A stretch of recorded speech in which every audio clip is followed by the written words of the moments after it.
Quite an honor to have in studio with me the committee chair of the Hall of Honor, Dennis Duerling, joining him, historian Bill Misiewicz. And appreciate you guys coming in as we reveal the 2025 CHS Hall of Honor class. If you would, Dennis, give us the names. The inductees, which will be inducted in April of 2025 in alphabetical order, are Cy Cave, Romero Davis, Dr. Rachel Keck, Keith Knutson, Scott Moorhead, and Gabby Torres. Quite a class, and taking a look at what they've all done, it's really quite an honor that they are going into the Hall of Honor. 6th year for this. How did this all come about? Came about by Gary DeLacy becoming the superintendent, and he called me one day and said, let's have lunch. Of course, he bought, thank you. And he said, I got an idea. I wonder if you would chair this committee. And I think we have the Hall of Fame for sports. He said, I'd like to do something for the Hall of Honor for people that have contributed great to the community, either in education or in science or in the military or commerce, and that's how it came about. Bill, you, of course, are a member of both of these Hall election committees. What's that like to be on both of these? Is there much of a different vibe between the two? Well, first of all, it's an honor. And number two, it is a different type of vibe because with the athletics, the focus is more on the contributions and the achievements done within a small window, generally within the high school period, okay? However, with the Hall of Honor, we do consider some of the achievements done in high school, but it's really what has happened since that time. And so it is a different vibe, and you can have almost exponentially way more candidates for the Hall of Honor than you can do for the athletics. Yeah. Before we dive into these individuals, I mean, you would like to see more people nominated for the Hall of Honor. How can people do that, Dennis? You can get on. I'm going to refer that to Bill because he's more technology than I am. Bill? Yes, there's a thing called a website. Okay. The Clinton Community School District website does have a place for Hall of Fame, athletics, and for the Hall of Honor. And you could go in there, and I do believe it's a PDF file that you could just type right into, or if you want to print it out and then mail it to us, that's certainly one way you could do it. The other way is, our casual conversation that we just had before the show, that you had someone in mind. All right, let's look into it a little bit, and we can dig into, do a Google search and or look into some school records and see what we can do. And again, if people want to nominate, they can always just even send a simple email to our superintendent and say, hey, I have an idea, I have a person that I'd like to nominate, and then from there we could roll with it. When do you guys get together again? You said the induction is going to be in April, and I would imagine you'll get together sometime after that, right, Dennis?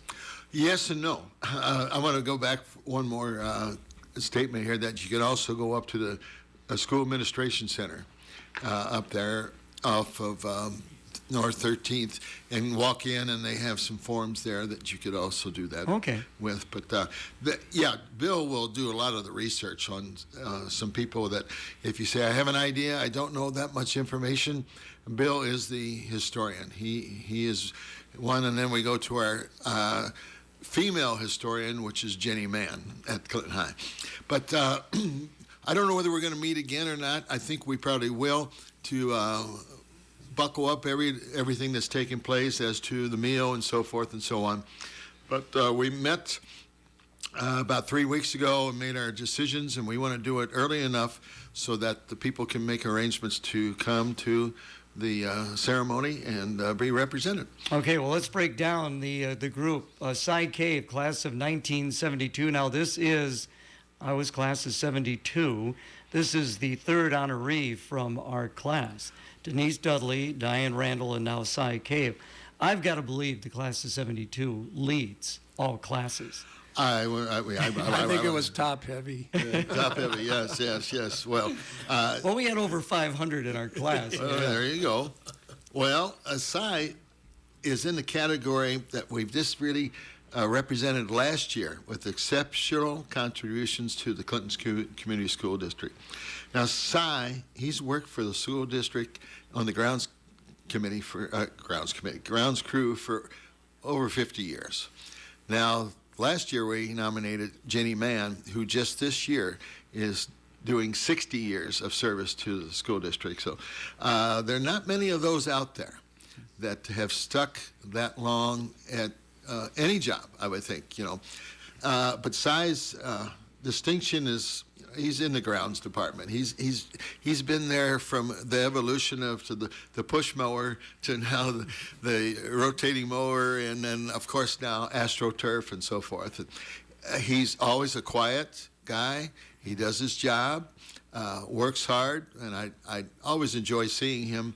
After I retired, I'd see him at the football games, getting everything ready.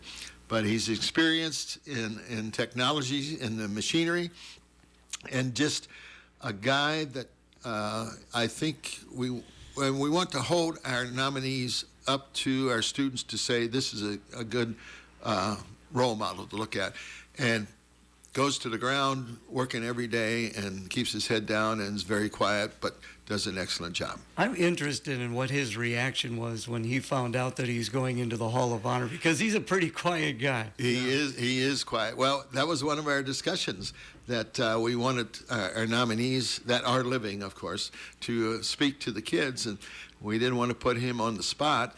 So we've come up with a plan that we're going to do a video of him, but talking to his former bosses and so forth. Interesting. And the people that know of him.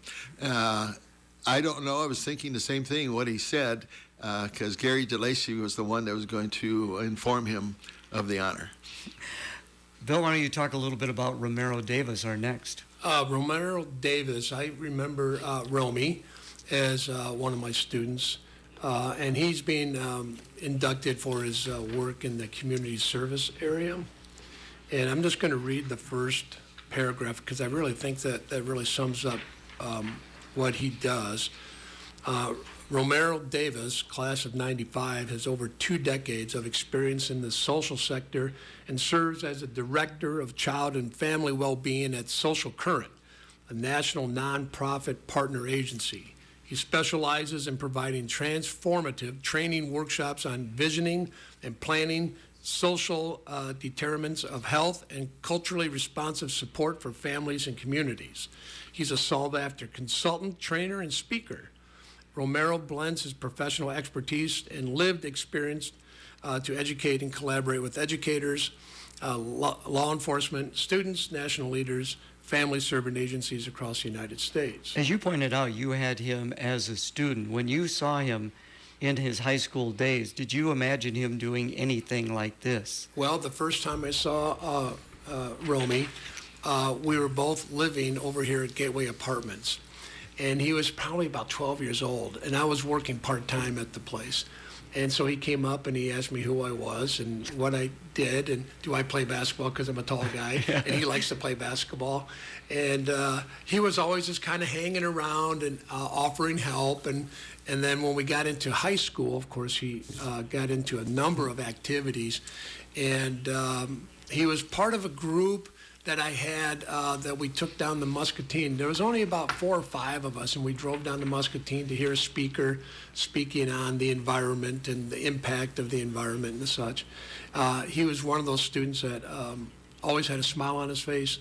Very, like all these people here, for what I remember them, is that I don't remember their academic performances, quite honestly. I do remember how they made me feel when I talked to them and how they made other people feel. They always had an incredible positive vibe about themselves.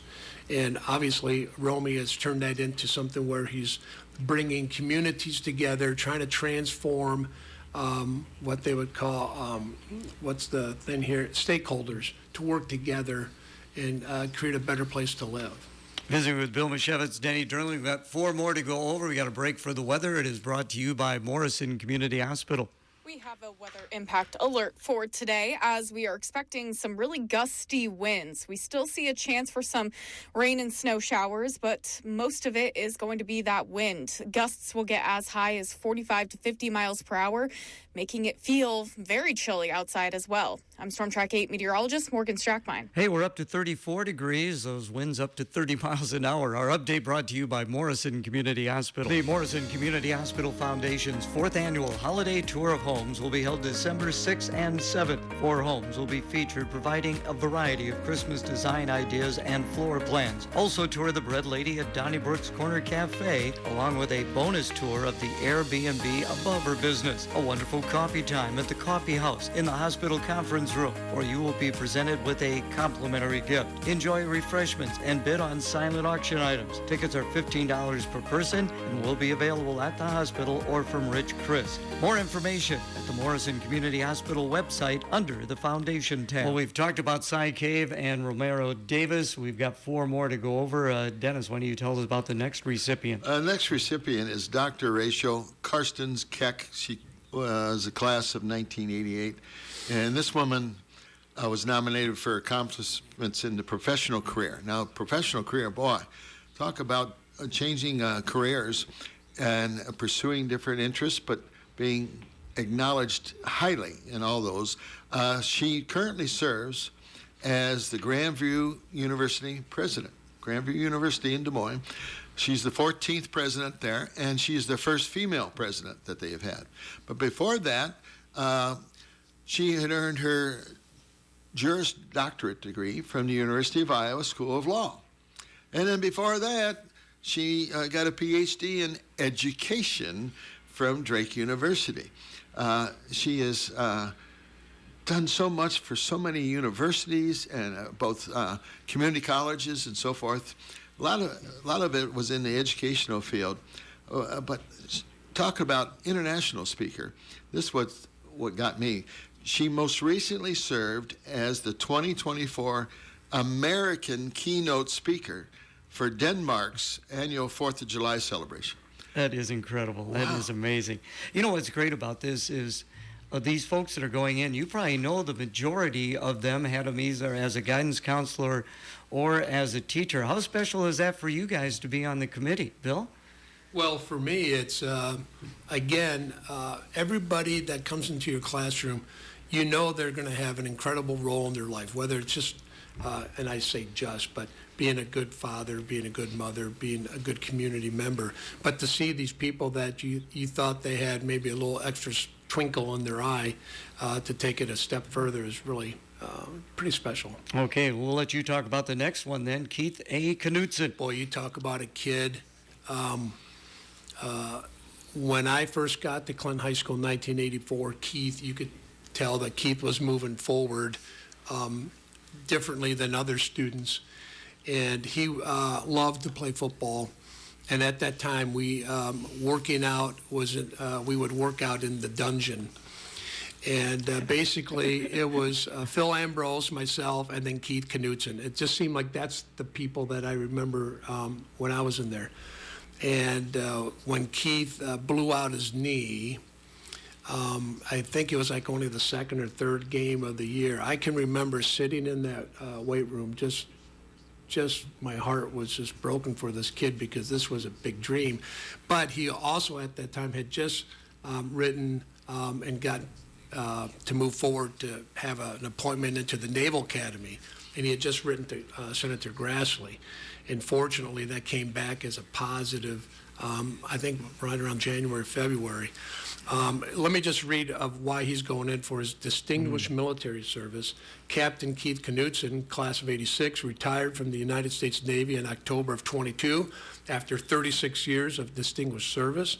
His final role was as the commanding officer of Engineering Assessments Pacific, where he oversaw the engineering, training, inspection, and certification of all the ships in the Pacific Fleet for 5 years. I mean, think of the incredible, massive amount of, policy making, management skills. absolutely amazing. He did attend the Naval Academy and the United States Naval War College. Some other things as well, his leadership extended to operations enforcing United Nations sanctions in the Persian Gulf, and he was deployed to areas of strategic importance, including Iraq, the Mediterranean, and the Black Sea. All right, so, and his a number of awards, and citations are just, off the charts here. So what an incredible career in the military. Keith Knudsen, amazing. Scott Moorhead's going in next. Danny, talk about him. Scott Moorhead, I remember him as kind of a clown, but I think it's called wit and humor would be more appropriate. I can't wait to see what he looks like now, because I only have the picture of him in my mind of him just smiling all the time. He was always happy, always having a quick wit and have a little zinger in there. But he graduated in 2000. His accomplishments, we put him in the area of arts. He's a writer and a stage and television actor. I can't believe this, but again, I wouldn't know what he looked like nowadays, because some of his accomplishments was that he portrayed Jack Kellogg on the television show Chicago Med. And I'm going to have to go back and look at some of those and see when they have Jack Kellogg on there. He's also been performed with the Second City, which is a great comedy organization, touring company, Mighty Mighty. He's co-written and starred on stage plays like Soul Brother, Where Art Thou, on the stage. And again, it's called wit and humor that got him into the arts, and you could just tell it right away he was going to do something on stage, because he was always on stage, it seemed like. Was he very active in speech and drama when he was at Clinton High School then? Drama, yeah, with the arts and with the plays and so forth. All right. I don't know about speech, but as I said, I can always see him smiling and cracking jokes. One more to talk about that will be in the Hall of Honor come April of 2025. And Bill, tell us about Gabby. Gabriela Torres, or as she's known around town as Gabby, class of 97. Visionary, artist, advocate, community stakeholder, I think is how I would describe her. Boy, she has not, her personality from the time I remember her in high school to now has not changed one iota. Let me tell you. Always had a beautiful smile and an incredible heart and a vision. And a lot of times, artists are seen differently, and they see the world, thank goodness, differently. My son has that kind of vision as well. He sees the world just more alive, I think, a lot of times. She's very dynamic. Some of the things, as we know, let's just talk about it. She's worked on the Grove downtown, a small park made into like a artisan display area, and of course, painted back. Her and her partner Chris Shannon bringing these artists from around the United States to create some incredible murals. The Synergy group that we worked with depended on her for all her help and guidance and expertise with mural work, and she's really done a great job at that. She's worked with the Clinton County Conservation Corps with her massive art project called Wilderness. She's working with people within the state, within communities. She's a cultural leader, and she's, she went away and she came back to make Clinton her home. And I think that's an important thing for our students to see, is that, go ahead and see the world, if you want to. And but to come back home and make your home special is, I think, an endearing quality that we're hoping the students pick up on. Excellent point, Bill. Excellent point. We got about 5 more minutes left in the show. Again, thank you both for coming in. Cy Cave, Romero Davis, Dr. Rachel Karstens Keck, Keith A. Knudsen, Scott Moorhead, Gabrielle Torres. Bill, I just want to ask you this. You, of course, are involved with the Synergy and in its inception. I don't think Cy would have been in Synergy, but what about the other 5? Yeah, I would have to, I'm going to say no student wouldn't be a part of it. But it does take like I said, that extra twinkle in the eye. I can only imagine some of the projects some of these people would have taken on at that time. Yeah, I would have loved to have. When I had most of these people, I was teaching basically freshmen and sophomores, and so I would have them at a unique time in their life. And so to see them, move on is always like something special. It is amazing to see how they mature from their freshman to their senior year, not only physically, but also mentally. I only emotionally. I only hope that my teachers at one time said the same thing. I'm sure they did. Okay, Dennis, it'll be in April. Tell us about what's all going to take place in April. Excuse me. It's going to be in conjunction with the academic awards ceremony. Excuse me. And that's where we have speakers speak in the morning and speak in the afternoon to the students. That's where they get their academic awards, and we have a luncheon in between.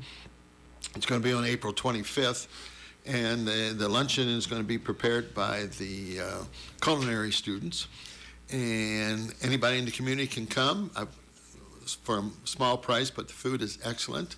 And if you have one of these inductees that's one of your former friends or current friends and you haven't seen them in a long time, come on out. So I would imagine you probably reached out to all of them. How many are going to be able to make it? Any idea? I don't know that answer right now. I haven't talked to Wes about that because we usually have Wes contact them, and some committee members contacted others.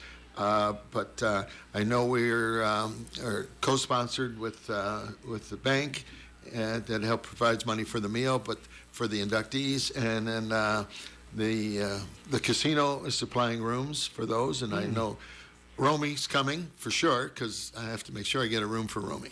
Okay, very good. So now will the new arts wing of Clinton High School's renovation, will be that done by then, do you think, in April, or hoping? Hoping. That's what We need a Wes mild thought. winter. Yeah, that's what Wes thought too. We hope we could have it in there. That would be special too. Hey, gentlemen, thank you so much for coming in. We really appreciate it. Thank you. Thank you, Gary.